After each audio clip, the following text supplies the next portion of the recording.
বাসটা চলছিল বেলগাছিয়া থেকে হাওড়া। মেয়েলি কণ্ঠে দাদা ভাড়াটা দেবেন শুনেই চমকে ওঠেন নতুন এক যাত্রী।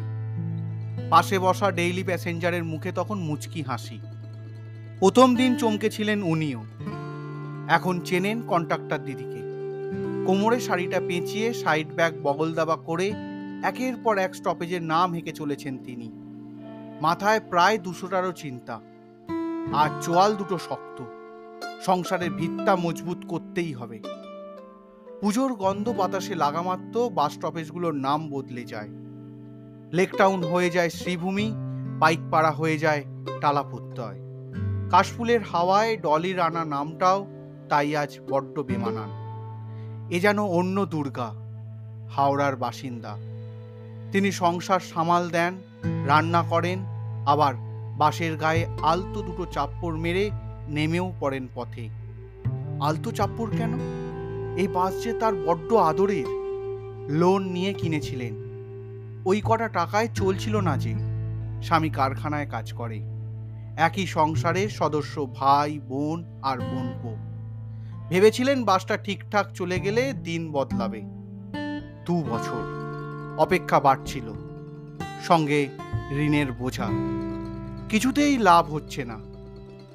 কাঁধে ব্যাগ তুলে নিলে নিজে ডলি দেবী। কন্ট্রাক্টরিটা নিজেই শুরু করলেন। রাজেশ জয়সওয়াল প্রথম দিন থেকেই বাসটি চালান। বলছিলেন, ওকে আমি মালিক হিসাবে দেখি না, নিজের দিদিই মনে করি। উনি কন্ট্রাক্টর হিসাবে কতটা সফল আমার থেকে ভালো কেউ জানে না। পুরো রুটে কোনো যাত্রীর সঙ্গে কখনো রাগারাগি বা তর্ক করতে দেখিনি। অসুবিধা হয়নি?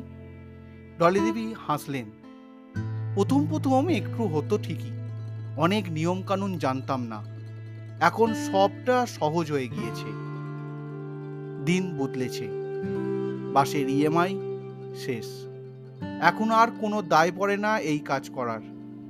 তার উপার্জন এখন শুধু সঞ্চয়ের জন্য, সংসারের ব্যাকআপ। বলছিলেন, আমার দায়িত্ব তো স্বামীর। তাহলে পুজোর জামা আগের বছর পাইনি, কিন্তু ভাই বোন বোনপো 3 জনের জন্যই এবার পুজোয় জামা কাপড় কিনে দিয়েছেন ডলি দেবী। আজ স্বামী না, ওর জন্য কিছুই কিনেনি। অষ্টমী নবমী ডে নাইট বাস চালাবো, আর দশমীতে বেরোবো আমরা দুজন।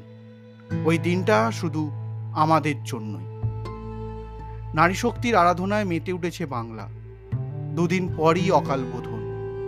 মায়ের অধিষ্ঠানতে শুধু মণ্ডপে নয়, তিনি আছেন আমাদের ঘরে ঘরে, হয়তো ডলি দেবীরও বাসে। কৃতজ্ঞতা স্বীকার, বর্তমান পত্রিকা।